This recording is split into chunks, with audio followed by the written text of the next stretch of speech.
All right, welcome back to the JELI Cards podcast, where John and I are spreading the love of the hobby. This is episode 70. You can listen to all our episodes on both Spotify and Apple Podcasts, including YouTube now.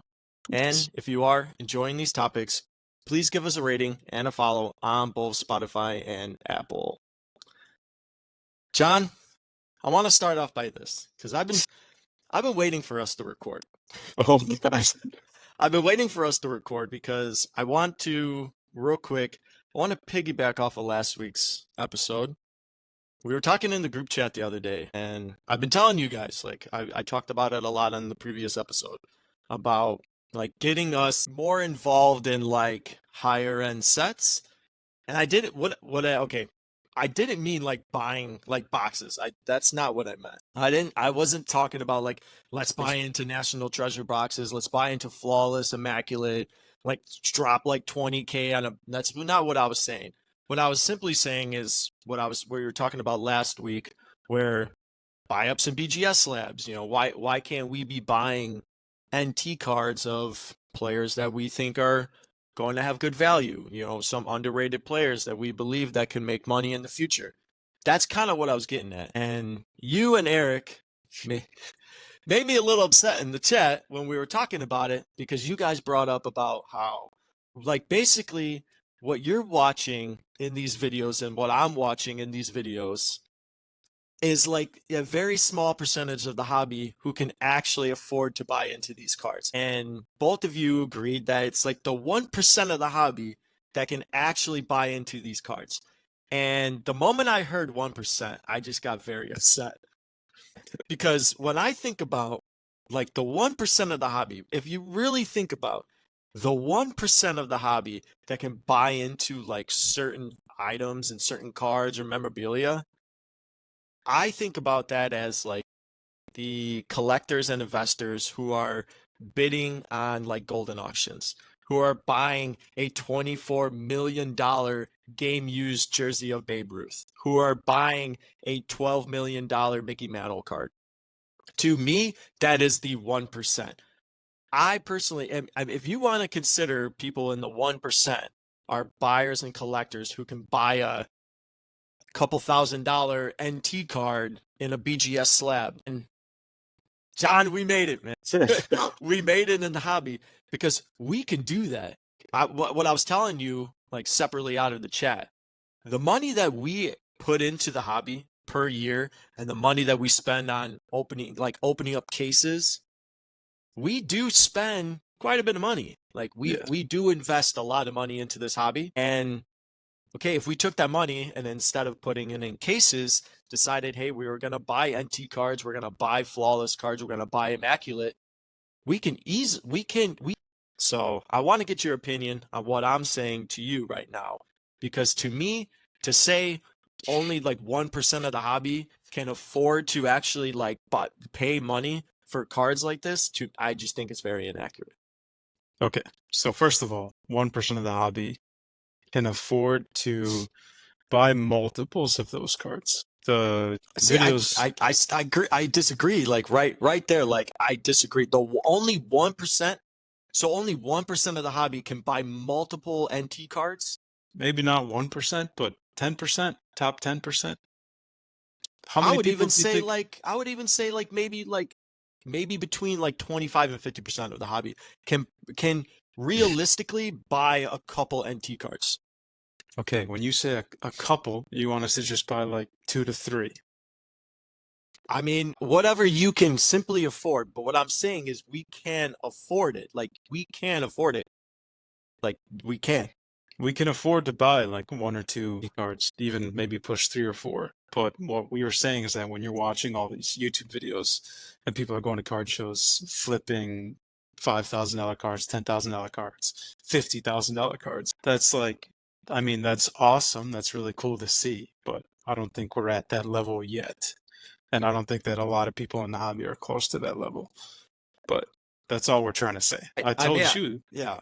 I'm down to like invest into cards of NT, Flawless, Immaculate, RPAs, all that stuff. That sounds great to me. And it's easier to move them. It's smaller inventory, easy to move, more interest in the card because it is in RPA and all that.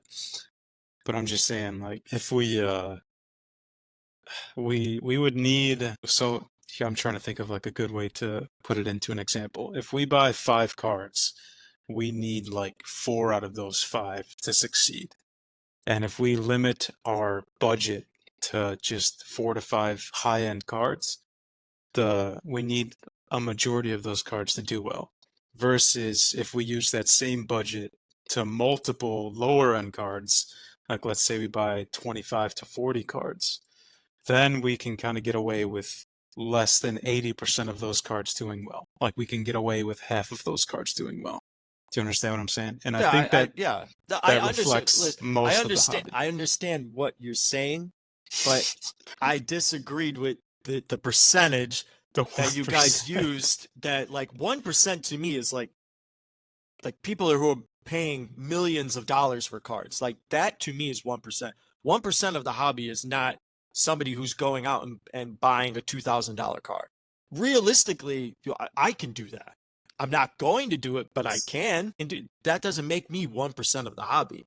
Maybe not 1%, but it puts you in like a good tier. Sure, Like at I'm least sure, yeah, but I'm not. That's what I'm saying.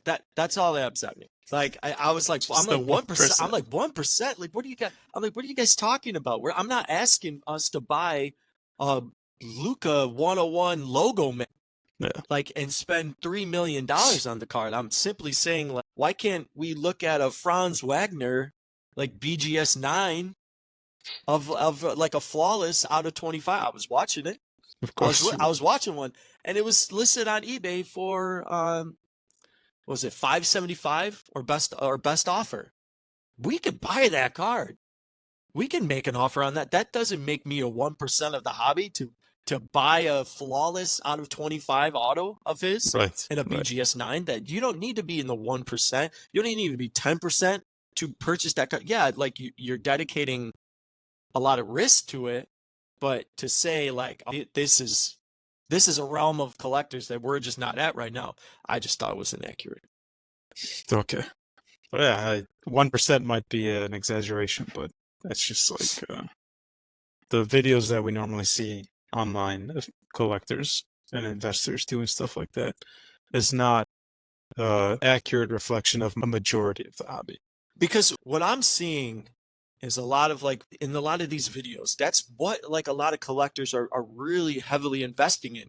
So it makes me think there is a larger portion of the hobby or of hobbyists who are getting into a lot of these higher end sets who are maybe possibly willing to lessen the inventory load in order to bank on some of these higher end cards that will potentially pay off in a bigger reward in the end. Like versus like, like when I brought up about like how, man, I don't see there's not many people out there who are flashing mega box refractors anymore. And I understand that might have upset like you and Eric. I wasn't trying to say it as like nobody's buying the stuff, like everything. Like I don't know what it is about our chat lately that everybody's just ready to like one comment's made, and then next thing you know, like everyone's ready to just reach out of the phone and grab you by the throat.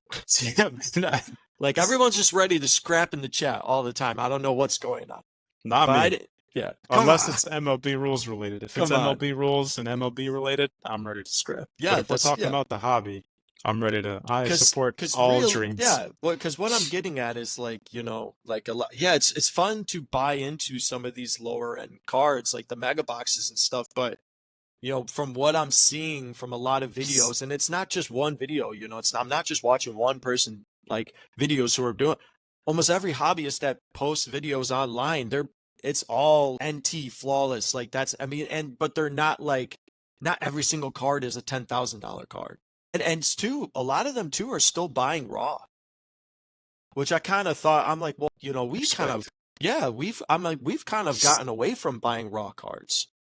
Like we've kind of gotten into just strictly like get them in a slab. Like, but maybe we could potentially do where if we wanted to get into some of these NT cards and flawless and everything like that, these higher end sets, don't get them graded. Like, don't buy them graded. Buy it raw, and you could probably keep that card raw and still be able to flip it for profit. because somebody down the line is going to want a card of that rarity. And then maybe Exactly. they'll buy it and then they'll go off and grade it and take the risk on it grading it. But that's Yeah. just me. Great observation. What the heck? Yeah. Yeah, that's what we. I feel like we talked about it on the last episode. If you're gonna buy any sort of card, but especially in my opinion, if you're gonna buy a raw card, it has to be a rare card. Like you can't just buy a raw base chrome and No. expect for it to go crazy, or even a raw mega box and expect Yeah. it to go crazy. If you're gonna buy a raw card, in my opinion, as a hobbyist slash quote unquote investor in the hobby, it has to be a rare card, has to be a patch card, numbered card, Yeah. based on the maturity and the growth that the hobby has had over the past few years. Yeah. Oh, I forgot to tell all you guys. I did win that mosaic auto of Franz Wagner. Here we And go. I gotta go pick it up today. Oh, nice. I wish I really wanted to have it for the recording so I can be like, there it is. But I got it. And then I bet on another card today too. We're gonna talk about that. DJ Moore auto. Oh, what? Really? DJ Moore auto out of 25. Optic Contenders rookie ticket, but it's the I think it's the Super Bowl championship one. So there's a number out of 25 if I'm correct. It's a BGS 9.5 auto 10. Damn. I don't Good think I don't think my max bid's gonna last, but we'll see. I'm willing Now to we're go gonna higher. go off track here. What's your plans with the card if you win? I mean, same with how we are right now. Pray that DJ has a huge year with Caleb at the helm, and let's see what happens. DJ's on his third or fourth, I think his fourth season in a row now with over 1,000 yards receiving. He's now got generational talent and Caleb Williams at quarterback. I personally think the Bears should have one of the best offenses in the league as long as coaching lives up to the hype that the players are receiving. The coaching needs to step up and give them the right plays. But I think we could have a monster year on offense, and I don't see why DJ couldn't be the leading receiver in the league. Nice. Or at least one, or top 5 at least. Yeah. And I think if he goes in top 5, there's going to be a lot of hype on the Bears this year and a lot of eyes on that offense. And I think Caleb is going to help boost all the markets around him. Running backs markets, Cole Kmet's, Cole Kmet. You're right. Losing my mind here, yeah. Cole Kmet, DJ, Keenan Allen, all of them, Odunze. I think all their markets are going to be benefited by the fact that Caleb's on the team. Yeah. So I'm sure a lot of the Bears games are going to be prime time. For real. So be flexed into the Monday Night Football, Sunday Night Football. Yeah. So I think that's why I was bidding on it. I'm like, it's another DJ card. I know you guys would probably like to have that card. If it goes somewhere where I feel like it's worthy to buy, I'll take it. Hell yeah. We'll I like it. And I'm proud of you for you're dipping into these low numbered auto expensive cards. I mean, yeah. Mr. 1%. Jason, the 1% of the hobby. Yeah, well, if you want to call me 1%, sure, I'll take it. But yeah. What have you been looking at recently? I know. Have you bought anything recently? Honestly, that's sad. Come on, John. I haven't Where's the much. John of old? I want the John of old. I want the 2020 John. Yeah, me too. I miss that guy. But now he's got payments to make. Yeah, he's a big boy now. He's an adult life. Yeah, man. God. Yeah. I have been watching. I set up email alerts for hockey cards. I've been getting some hockey cards on my watch list. Because like I told you guys, I want to finish buying basketball cards and hockey, especially now that football is picking up. A little bit of John's personal hobby advice. A lot of eyes are shifting to football cards, maybe a little bit of still on baseball because of the playoffs. So I'm hoping that I can catch some hockey and basketball cards under the radar. Who have you been looking at? Victor and Bedard. Okay, Mr. Well, yeah. Well, hey, if there's going to be a time to buy like a generational talent, I want to do it now when all eyes are shifting to the other sports. But going back to our podcast episode with JK, I'm still looking at Nyes too, like or Kanais. I don't want to mispronounce it, but Nice. the Maple Leafs Yeah. rookie. Hmm. I'm interested in his cards and just any other.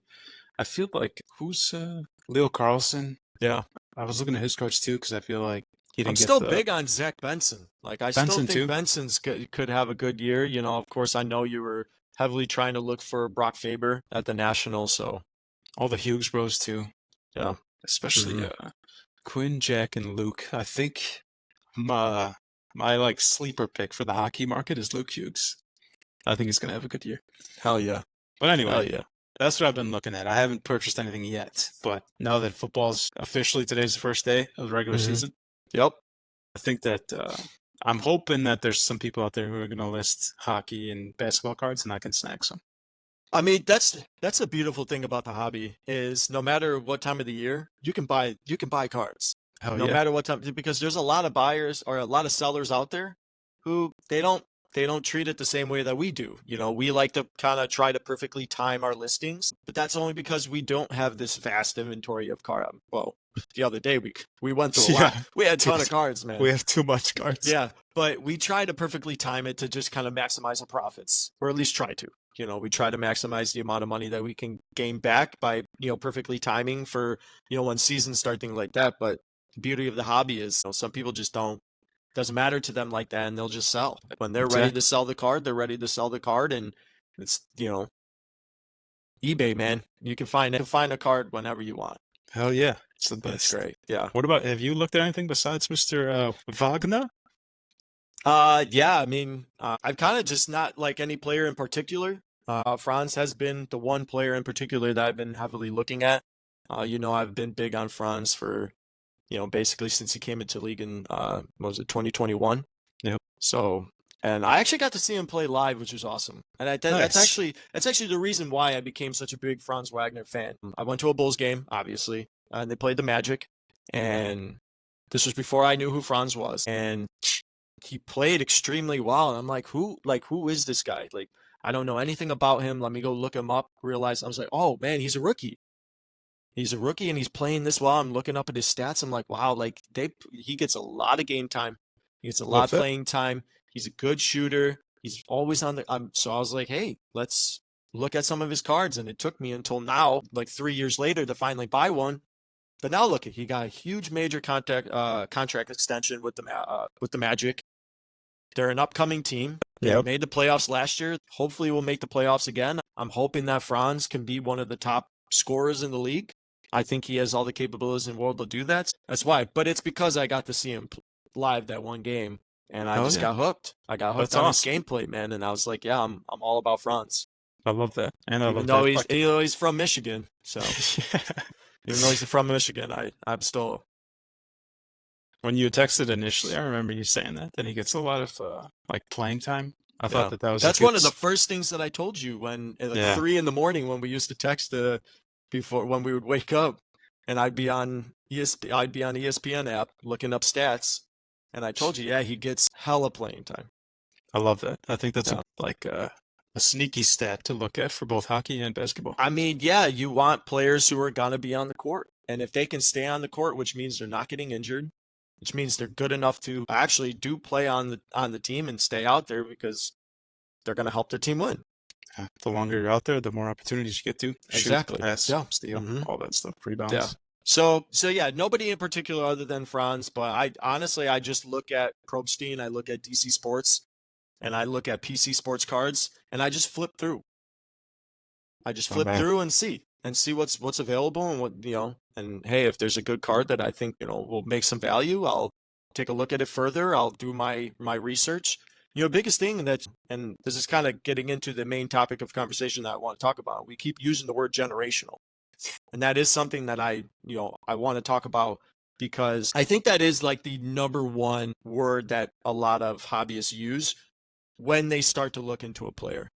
Or is who's the next generational talent? And you got to do a lot of vast amount of research for this, but realistically, when we're buying into sports cards, at least for us currently, like in the hobby right now, I think everybody is going to compare a current player to a past player. And it's always going to be pretty much like your goats of the sport. Everybody's trying to find the next Tom Brady. Everybody's trying to find the next Michael Jordan. Everybody wants to find the next Wayne Gretzky. Everyone wants to find, I mean, the next Mickey Mantle. Not to that extent. I'm not trying to find a $12 million card. It would be great. I think But that's not realistically what I'm trying to do.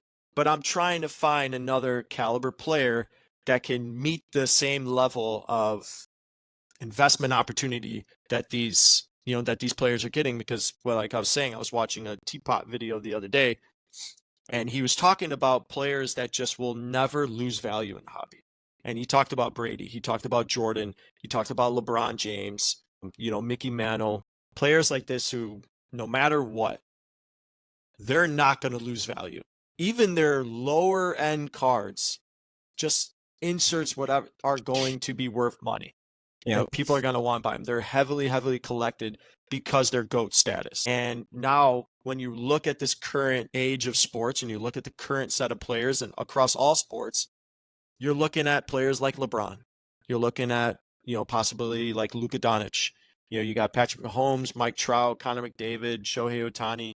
The list goes on of like players that Aaron Judge, players that could be a generational talent going forward. So when you're looking at players, like, this is what you're looking for. I'm looking at Patrick Mahomes thinking he's the closest thing we have to Tom Brady. I'm looking at Connor McDavid going, he's the closest thing we have to, Wayne Gretzky.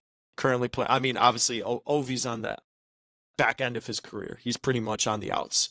Sid too. So you're looking at Connor McDavid, but then now you even get, you get all these new rookies coming in. It's funny when I was thinking about it. It's very long-winded, and I'm sorry, and I'm gonna pitch it to you. Okay. When you're talking, I'm gonna use hockey as an example. We're gonna talk football. We are gonna talk football, but I'm gonna use hockey as an example. People are buying Connor Bedard because they're comparing Connor Bedard to Connor McDavid. And people are buying Connor McDavid because they're comparing Connor McDavid to Ovi. And people are buying Ovi because Ovi's reaching Wayne Gretzky status. It's the beauty of the hobby. Like, in the words of Brad Pitt from Moneyball, like, how can you not be romantic about the hobby? Like, everybody is because of somebody else. Like, I'm buying this player because of somebody else. Well, I'm buying that player because of him. Well, I'm buying that player because of him. It's fun. I just thought that was a funny way to look at it. So I think that's a great way to look at it. So, but in your opinion, when you're going and you're looking into, players, are you looking at trying to find the next GOAT of the sport? Or is that like too broad of a, like, or too hard of a thing to look for? Like, I shouldn't look for the next GOAT. I should just look for the next player who can make me a couple bucks. God. Great pitch. It was long. I'm so sorry. Take it easy. Take a sip of your drink over there. I gotta drink my juice over here. Oh, good Lord. Juice. It's a mimosa. So when it comes to me personally purchasing cards, I like to PC goats. I like to buy up goats. I hate using that term. I like buying players who I think will transcend the hobby, transcend the sport, be remembered as a Hall of Famer, be remembered as one of the greatest players that we've ever seen play the sport. I like buying those cards for PC. But the beauty of the hobby, in my opinion, is that you don't have to focus on stuff like that. I know that Teapot said that like generational talents will like always hold value. But I agree with that. He's literally talking about like LeBron, the best of the Mahomes, best. Steph, like all those. Absolutely true. But in my opinion, I agree with him. In my opinion, that's not all you have to focus on when it comes to the hobby. And I think that's great. I think that you can dabble into a rookie that nobody else is looking at because you think that he's going to have a good year, or she. You want to buy up some, I don't know, third line forward on the Panthers, and because you know that he contributes to the team, he scores goals, he picks up assists, he's on the ice, he's causing problems, wreaking havoc. You want to buy somebody like that because you think that they're going to have a good year, and then you can flip it quickly. So I think when it comes to the hobby, personally, I try to PC players that are going to be generational, withstand the test of time. But as a investor in JELI cards, I told you that I don't want us to hold cards for that long. I Yeah. feel like if you're going to buy people like Mahomes, you're going to buy people like LeBron, you're going to be holding those cards for quite some time. You don't have to. You could probably sell LeBron within a year, or even Mahomes within a year if they go on an insane run. You could sell the card for maybe a little bit more money than you got it. But is the profit you're going to get from a LeBron card and a Mahomes card within 6 months the same that you could get from a rookie card that you hold for 6 months? Like if I bought a I Nice mean, card now and flipped it when the season starts, or when he goes on like a, I don't know, he's got like 40 points in 30 games. I mean, That's what I'm trying you to could. say. I mean, but you could though. If Let me ask you. Let me ask you this: Is it the same? what's a bigger risk though? Is Yeah, there a bigger risk buying into Mahomes, or is there a bigger risk buying into Jaden Daniels? much bigger risk buying it to Jaden Daniels. And who will potentially make more money if they go on, like if Mahomes goes back to a Super Bowl? Do you see Mahomes cards increasing in value? How Because long is that going to take? well, from start of season to end of season. Like if you're comparing the two, like who has a bigger upside for the season to potentially make you money? I would put my money on Mahomes versus Jaden Daniels. Even though Jaden Daniels is a rookie, and yes, he could have a CJ Stroud year, and your cards get skyrocketed. But if I'm a bet on a player, and I'm a bet on who, okay, I'm gonna pick the next quarterback who's gonna make it to the Super Bowl.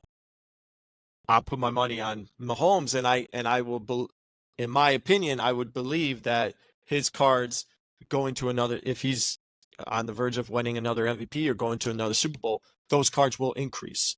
Agree. I agree Yeah. that the Mahomes card will increase if they go to the Super Bowl. But what else besides the Super Bowl can increase Mahomes card value? I mean, Versus buying a rookie card and God, career stats, I yeah, guess, records. that's what I mean. But like in Like this that's in the what's span of a season, I feel like a Jaden Daniels card, if they somehow make the playoffs, I'm expecting the Jaden Daniels to go maybe 5x versus the Mahomes making the playoffs is like 2x, maybe 1.5x. yeah. So that's what I'm saying. Like Mahomes is guaranteed. It's like Mahomes is like buying Apple stock or Google or something versus Jaden Daniels is buying like some startup. Riven. Revin. Yeah, Volkswagen. Yeah, that's what I'm saying. Like Jaden Daniels doesn't have to do that much and his market will respond like insanely. If they win 10 games and they're fighting for a wild card, that market's going to be crazy hot. If Yeah. Mahomes is, I don't know, in first place or fighting with the Bills to take over first place, the hobby market is always influenced by hype, and there's going to be a lot of hype around this rookie Yeah. quarterback is having a CJ Stroud year. So that's what I'm trying to say.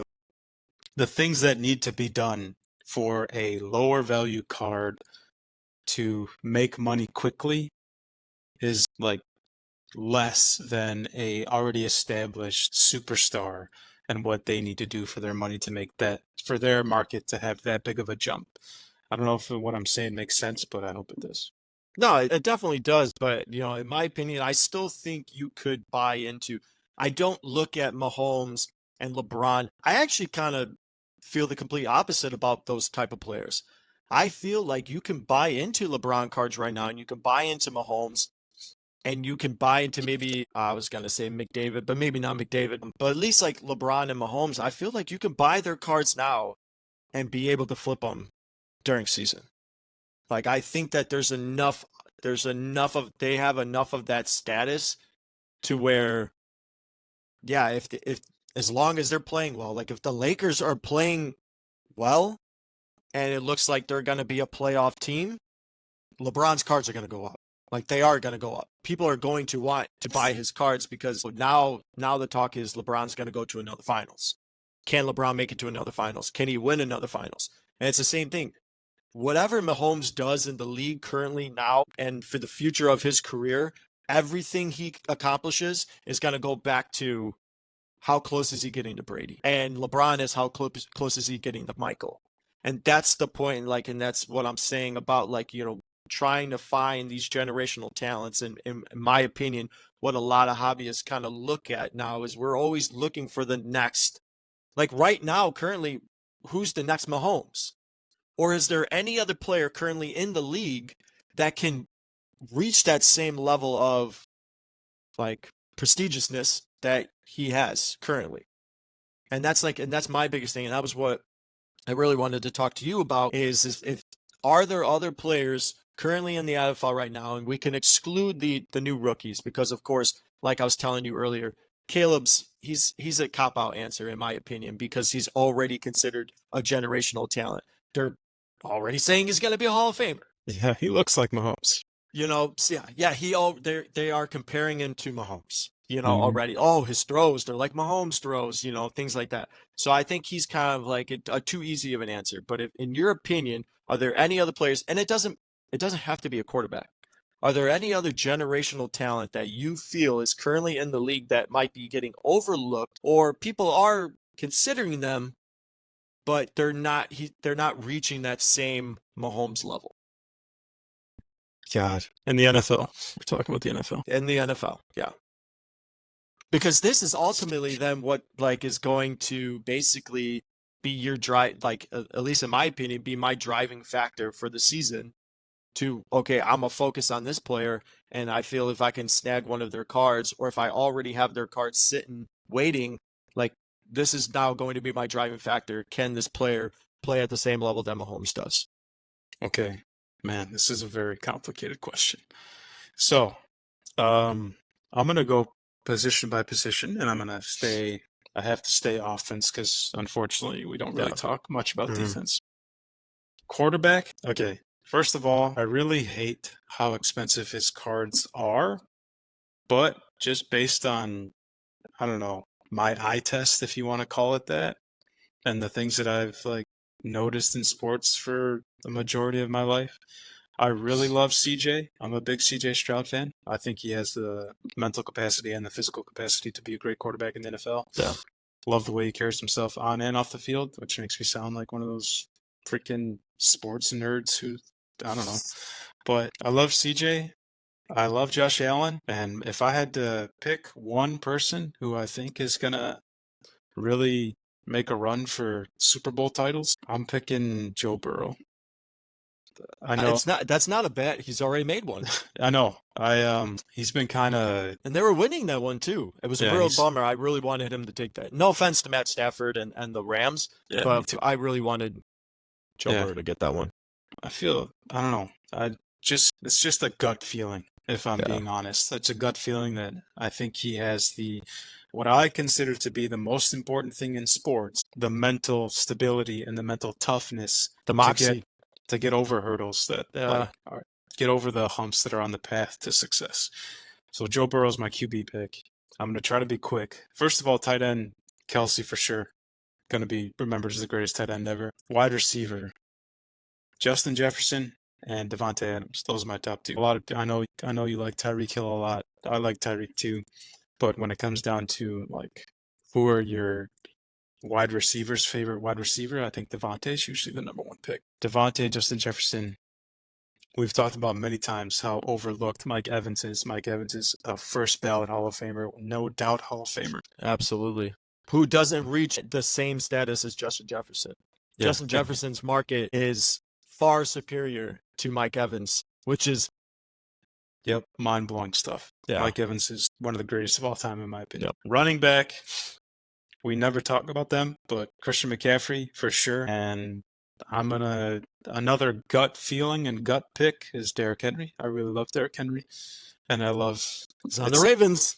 I know it's a dying breed of running back. Nobody really cares about power runners anymore, Yeah. but I do, and I love Derrick Henry. So That's smash mouth football that's like you're used to seeing back in the days with like, Thomas Jones and stuff, you know what I mean? Like, listen, man, I don't remember who it was I was talking, or like who was talking and I was watching it, but Adrian Peterson and stuff. Like, first of all, for people who don't play football, and it's not like I play football, but offensive linemen, if they had a choice between pass blocking and run blocking, it is absolutely run blocking. They want to push, they want to freaking trample over people, pancake people. And when you have a running back like Derrick Henry back there, or any power running back who's just pounding the ball and just beating the crap out of you, it's a demoralizing situation. You're just, not only are you losing, but you're getting your ass kicked. So again, I've gone way off topic because of you, because now I'm trying to think of like generational per position.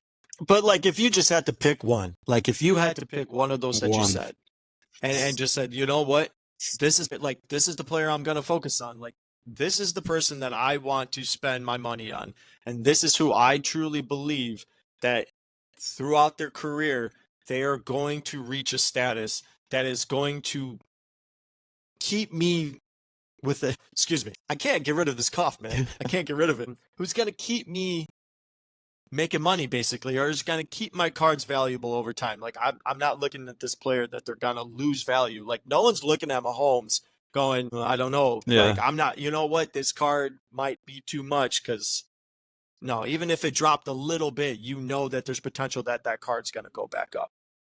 Like, if you had to just pick one, and I really think it would be Joe Burrow. I think, mean, let's realistically, it would be Joe Burrow, or maybe it could be Justin Jefferson. right.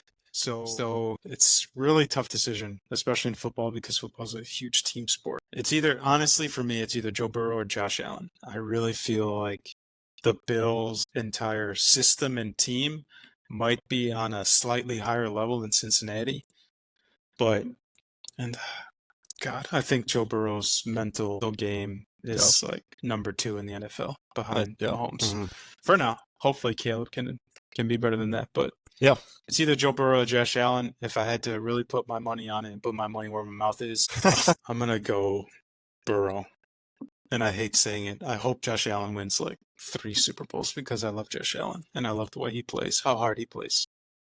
But I think is Josh Allen on the wrong side of, like, is he on the wrong side of, like, do you think people are going to start not investing a lot into Josh Allen because he just can't get it done? Like, he's good and he's consistent, but I don't think so. I think that they're gonna eventually get over the hump, and he's gonna be the one to do it for them.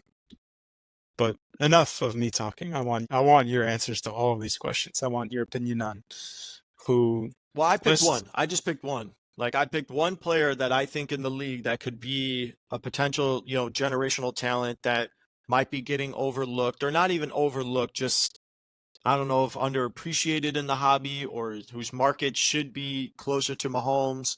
I mean, it's hard to compare to Mahomes, and I know I was watching the facility yesterday, clips of the facility yesterday, and they were talking to Chase Daniel because he's like a rookie on the set, and they're like, the do's and don'ts of the show, and one of their things was, don't compare anybody to Patrick Mahomes. Like, you cannot compare anybody in the league to Patrick Mahomes, which I get it. He's been, like, how many Super Bowls in how many years? He's won, 3 Super Bowls. He's got 3 MVPs, 2 MVPs. How many? I think he's accomplished a lot in the league. Yep. Almost too much to, like, think right off the top of my head. But if I'm looking at any other player that I think that could eventually down the road, who's still young, who still has a lot of potential, that could, turn things around, he's got 2 MVPs, is the other person in the league who has 2 MVPs that's currently playing his same position. I'm not because even gonna, what's wrong with that is that if he doesn't make it to the Super Bowl soon, do you feel as if he will not make it to a Super Bowl, like, in his career? That's because you're sitting here saying that you're picking Josh Allen. Yep, same situation. Same situation. All right, but Josh Allen doesn't have any MVPs. You're right. Lamar has 2, and I'm picking Lamar Jackson. Lamar Jackson has 2 MVPs. Not only does he have 2 MVPs, he has 2 unanimous MVPs. So to me, if there's any other player that you could dedicate your money to that within, like, the football cards, it's Lamar Jackson. And I'm going based off of talent. I'm going off of success during the regular season. I know, unfortunately, his success in the playoffs and the postseason is not up to the standards that everybody thinks that it should be. Obviously, he doesn't play the same way he does in the regular season when he balls out. But I still think there's a lot to be. I don't see Lamar Jackson not winning another MVP. Okay. And if he wins another MVP, he's now in a different category of players. So I personally, and like, when I'm just looking at cards of his, and that's what I'm saying, like, I personally feel as if this is not the 1% of the hobby who can buy into Lamar Jackson cards right now, like some of them. He had on, what day is this? August 27th. He had a 2018 Contenders. This is just Papers Contender, but it says it's a variation of his rookie ticket numbered out of 24. BGS 9.5, Auto 10, and it sold for $1,703. And then he's got, where's the other one? His 2018 Panini Donruss Optic Lamar Jackson Downtown, BGS 9.5, Gem Mint, sold for $1,500 on August 12th. So to me, like, he's Not bad. he's still there. Like, Yeah. the point I'm making is that his cards are still within reach, and I could switch it to, I was just looking at BGS. Gotta give Beckett some love in this podcast, you know what I mean? Well, we should be giving some other grading companies some love. Jeez. Sure. But if you look at, like, we'll switch and we'll go to PSA 10. But the point I'm trying to get at is his cards are what's still within reach. To me, I don't think Mahomes is really in reach anymore. I That agree with to you. me is like, now you're getting into that, like, yeah, like that top 10% of buyers. I mean, people could still do it. I'm sure we could buy at least one, but we don't have any more money to Yeah, spend on we're- anything else. We'll set up at a show. One case, one card in the middle of the display Yeah. case. But I mean, if you're just looking at simple, like, his 2018 Panini Select Silver Prism Field Level rookie, you know, in a PSA 10, $493. If you're looking, let's see. So yeah, you know, Panini Select Silver Prism, you know, 214, and you all right? Did you mention did you see that immaculate 2018 101 BGS 8.5? No, why? What was it at? Okay. It's kind of like it's a triple patch 1/1 auto of Lamar BGS 8.5 2018 immaculate. $7,078. Doesn't that See? seem low? Yes. Yeah, it does seem low. Wow. It does seem low, especially if you said it's a 101. Yeah. Yeah, it does actually seem very low to me. Okay. Keep going. Well, no, so that's the point I'm making. The point I'm making is that I still feel as if he's within reach for somebody who has 2 MVPs, but I think a lot of it is due to the fact that he doesn't have any Super Bowls yet. Okay. Yes. But think about it right now. If you were to buy into Lamar right now and say within the next 3 years he wins a Super Bowl, where do you think Lamar Jackson's card market is going to be when that finally happens? He might be out of reach at that point for people like us, for hobbyists like us, to buy into his cards. Because now not only does he have the 2 MVPs, he also He's a has the Super Bowl champion. Where does his market go if he wins 2 Super Bowls? 2-time MVP, 2-time Super Bowl winner. 2-time Super Bowl MVP. Yeah. And I think he Temptation. can do it. Like, and are you saying that he can't? I think he can do that more than Josh Allen can do that. See, what makes you say that given the history of Lamar's playoff performances? Well, okay, look at That's- Josh Allen's playoff performances. You want me to look up their playoff stats? No, just okay. They have the same result, right? Has Josh Allen made it to a Super Bowl? Has he No. made it to a Super Bowl? No. Okay, Has Lamar made it to an AFC championship game? John. He was in it last year. And how did he do there versus Allen's performance in the AFC championship game? Okay, I understand, but how has Josh Allen? They both have lost in like the first round too. They both have made it to an AFC championship game, correct? Yep. And they both lost to who? Mahomes. So realistically, it's the same stuff. Like, I mean, if you want to nitpick, sure, you can Look up nitpick all you want.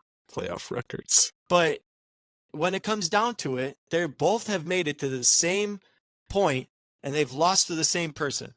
But I personally think Lamar has more talent at the quarterback position than Josh Allen does. And that's my own personal opinion. I could be definitely wrong, and you can disagree with me. Everybody could disagree with it if they want. Yes. Yes. But I think Lamar Jackson, the way he plays during the regular season, if he can put that all together in the playoffs and get to a Super Bowl, win a Super Bowl, be a Super Bowl MVP, I think it's perfect. I'm not sitting that saying that I don't think Josh Allen isn't capable of winning a Super Bowl either. I think the Bills will eventually probably end up winning one. I think Joe Burrow will end up winning one. I don't think it's going to be long before we really start seeing Justin Herbert get back into that status of quarterback that he was previously. Okay. I I agree I'm with not you. sitting there saying like I think Trevor Lawrence, man. Trevor Lawrence has got to, like there's way more upside to Lamar Jackson, to Josh Allen, to Joe Burrow to be these elite stars and to push the envelope and get to that next step, to get to that Mahomes level and turn into that generational talent that we're seeing. Because, like I said, I mean, Lamar, he's still young. I got to look up his stuff here. While you look it up, you've opened Pandora's box because I got a lot of thoughts and questions running through my mind right now. But this is so. First of all, I'm gonna read. Lamar's only 27, by the way. How old is Josh Allen? Old as dirt. Nah. You'd have to look it up. Huh? He is 28. He turned 28 in May. And I think Mahomes is 27. I think too. So I think Mahomes, or he might be 28. I think they might be similar, right around there. Okay. So, anyway, listen. I'm revisiting a discussion that we had when we went to the National. When we were at the Airbnb, and I brought this up, and I was being gaslit. I didn't know what people were saying. If, let's say, Lamar doesn't win a Super Bowl, but he wins an MVP in the next 3 years, and now let's say Josh Allen does not win a single MVP, but he wins one Super Bowl in the next 3 years, whose market is going to be higher? Because that's what I was trying to explain. It's a good. So, and I'm going to tie that back into what I was talking about earlier when it comes to generational players and generational talents. How important is it for a generational player to make it to their championship game and win the championship? Because to me, it's the most important. But when it comes to the hobby, it's just how really important is it?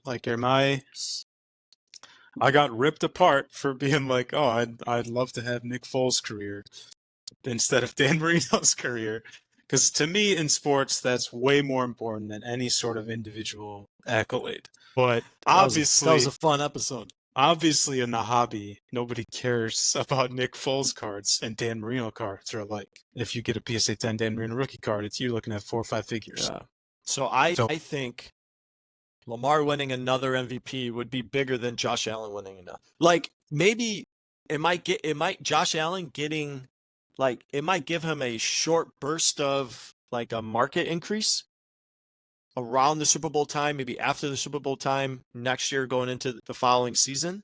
However, I think Lamar winning a third MVP would get him more of a I guess consistent increase in his cards versus that short Super Bowl and then it's over. Okay. First of all, I'm very happy that this is recorded and it's on the podcast. Why? Because I said the same thing and both of you were yelling at me about McDavid. If McDavid, who is honest to God, could be the best player that we've ever seen play hockey. For us, who are in our 30s, we never really got to see Gretzky play hockey. So if McDavid wins another MVP within the next 2 to 3 years, but he doesn't win a cup, his market is still going to go up. But I was being told that who really cares about the MVPs now? He's already cemented his legacy. Well, yes, but you're comparing Lamar Jackson to Josh Allen. Lamar has, but we were just talking about McDavid. If I'm comparing the two, you're asking me Lamar versus Josh Allen. So I have to make a choice. Yes, yeah, but so Lamar's my choice over Josh Allen because Lamar has accomplished more in the league than Josh Allen. But I'm not saying if you're comparing the two, you're giving me a choice, and I have to compare the two. Well, I'm gonna pick Lamar because Lamar has accomplished more than Josh Allen. Okay, So that doesn't necessarily mean that's what I think. But when it comes down to the two players, in my opinion, the Super Bowl victory will give him like a very small burst of like, hey, let's buy into Josh Allen cards. He finally did it. He won a Super Bowl versus, I mean, like, yeah, look at Drew Brees. I'm sure like Drew Brees cards are valuable, but are they as valuable as Tom Brady, who's won multiple? Like Drew Brees won one and never went back to another one after that. Yes. So it's like, okay, you can accomplish one and get it done. Joe Flacco, but Joe Flacco cards aren't flying off the shelves. No one's rushing out to buy Joe Flacco cards just because he's won one Super Bowl and he was a Super Bowl MVP. But over time, yeah, I think.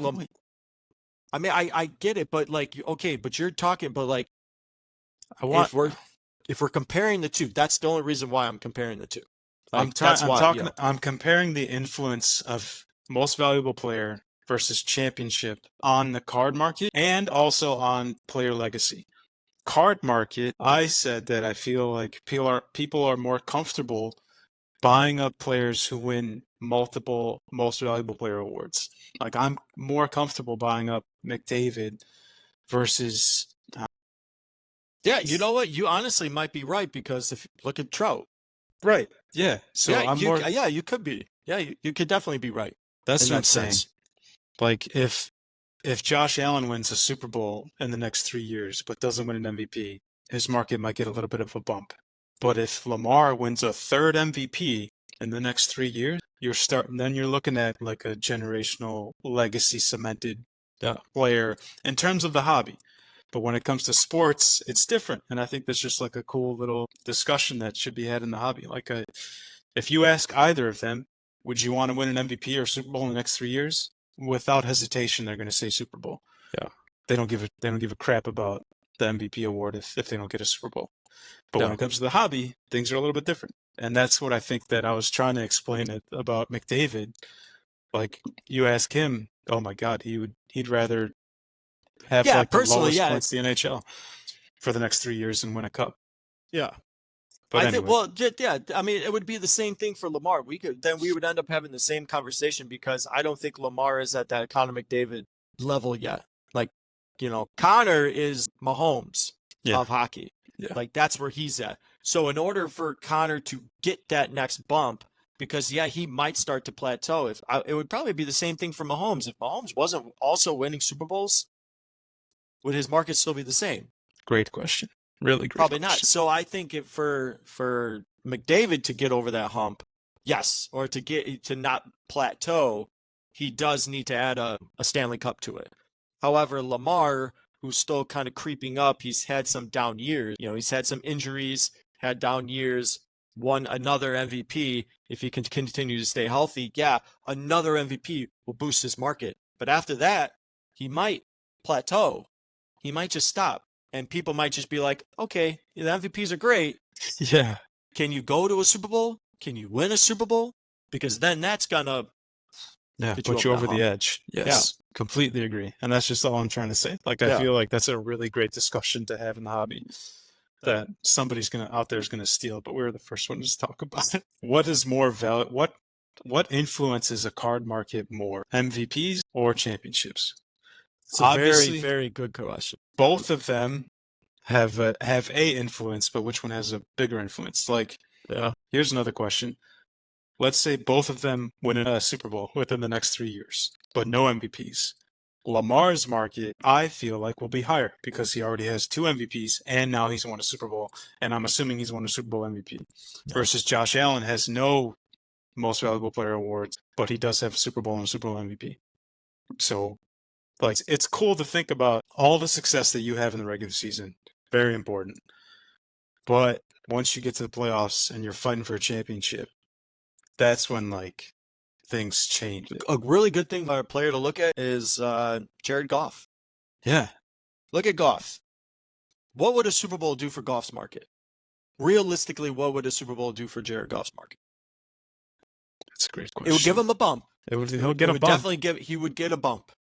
But would he be a heavily invested player going forward versus Lamar. Oh, he would Like not. if you Lamar. compare Lamar to Jared Goff wins the Super Bowl. You're not going to now start to see Jared Goff cards beating Lamar cards. You're not going to see that. Maybe for a slight short period of time, but long term. Yeah, what, a day? Like A the week. day of the Super Bowl, like the week before the Super Bowl or something, you might see Jared Goff cards going crazy, and then afterwards when he finally wins one. But over time, are you now going to be picking Jared Goff over Lamar Jackson? Because who's got the better chance to win an MVP? Lamar or Jared Goff? Mm-hmm. And I think that kind of might answer the question a little bit. What matters more in a hobby? And I guess to me, I might have just answered it too. You know what? You might be right. The MVPs might matter more to me than the championships. So I could be wrong when I was arguing with you about Connor McDavid that I think, yeah, you know what? You might be right. That the MVPs, I was going to cough again, that the MVPs matter more than the championships, because in the long run, one championship is not going to do anything, because if that was the case, Joe Flacco should be super valuable. Drew Brees is a great example. Drew Brees should be extremely valuable. He's a Hall of Famer. Peyton Manning, man, like what are we talking? What's wrong with Peyton Manning? Why are his cards not like a million? Well, I mean, millions of dollars? he at least has two Super Bowl victories. But yeah, absolutely. Why is Peyton Manning not almost the same amount of money as Tom Brady? Exactly. But Tom Brady has way more accolades than him. Yeah. You know? But yeah, I personally think that the MVPs do then matter more, because if the championships matter more, you would see players like Matthew Stafford, you would see a player like you said, Nick Foles, you would see Joe Flacco and Drew Brees. They would be super valuable in the hobby. My guy Eli. He's got two. Hell yeah. You know, but I'm talking about just one Super Bowl is not going to cut it.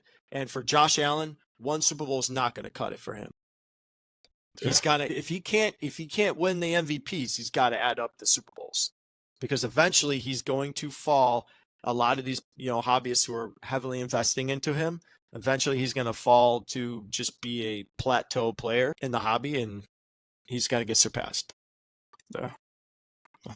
I don't know, man. It's just a really interesting topic for me personally. Which one is more important in the hobby, and then which one is more important in sports? Because usually sports is directly correlated with the hobby, but I think it's different. But using Manning, though, it kind of goes against our argument. I'm pretty sure Manning has like 5 MVPs and 2 Super Bowls. Brady only has 3 MVPs and 7 freaking Super Bowls. So I don't know, man. It's tough. I'm sorry that I got us way off track. No, that's like the perfect conversation to have about it, is because this is what goes into the mind of hobbyists. I mean, at least me.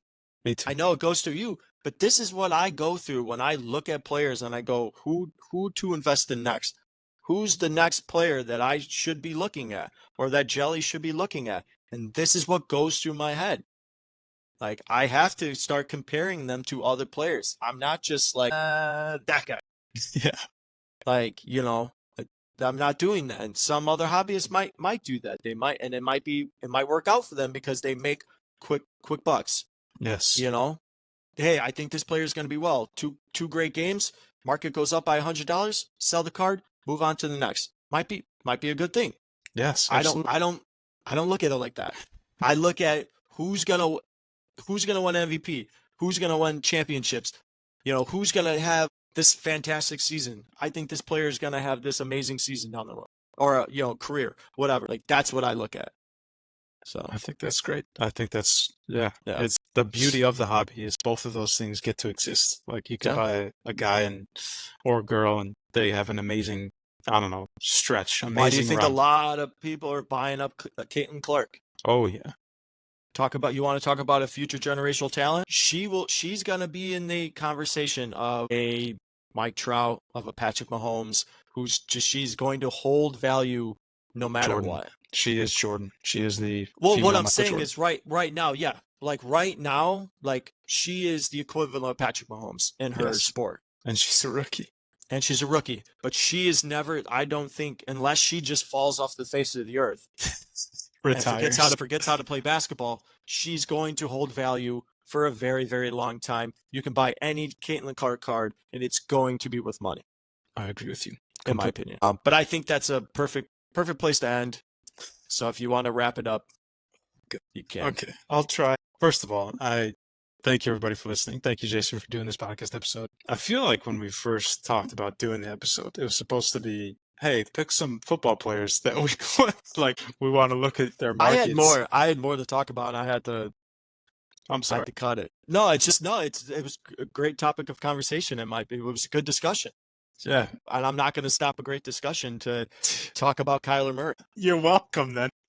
Sweet Jesus. All right, so thank you everybody for listening. Today is freaking Thursday. First regular season game kicks off. Baltimore versus Kansas City, and I can't Yep. wait. And this podcast episode was mostly dedicated to football cards and just the football hobby market. And that went into the decision we make as hobbyists in investing in generational players or investing in sports cards. It's like a quick flip. When you're buying any sports card, are you out there buying a card to hold on to for less than a few months, get rid of it fast? Or like Jason was talking about and what we've been talking about, are you buying up players who you think their markets are able to withstand the test of time? Are you buying LeBron? Are you buying Mahomes? Are you buying Burrow, if you want to call Burrow one of those players? Brady, Jordan, Gretzky, the GOAT. If you're listening to this podcast episode, please reach out to us. Please reach out to Jelly Cards, JELICARDS, on TikTok, Instagram, and on YouTube. Let us know what you think. Let us know your thoughts on our entire discussion. Like I told you, Jason, somebody's going to steal this topic, and I want it on the record that we had it first. That's right.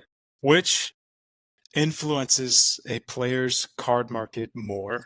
Most Valuable Player Award or championships? Is it more important that Lamar Jackson goes on and wins 2 more MVPs in the next 3 years? Or is it more important that he wins a Super Bowl in the next 3 years? When it comes to the hobby, when it comes to cards markets. Yeah. So please reach out. I would love to hear. There's got to be people on both sides, and I'm so interested to have those discussions. So thank you, Jason. Thank you for convincing, for at least bringing up the topic of like who's your generational player in the NFL. And I decided Josh Allen, you decided Lamar, and then we just kind of got into it, and I thought it was really awesome. So, all right, thank you, everybody. Have an amazing weekend, an amazing week ahead. Enjoy watching some football. Bear down. Bear down, And baby. as always, keep spreading the love of this hobby from your friends at Jelly Cards. Good job, John.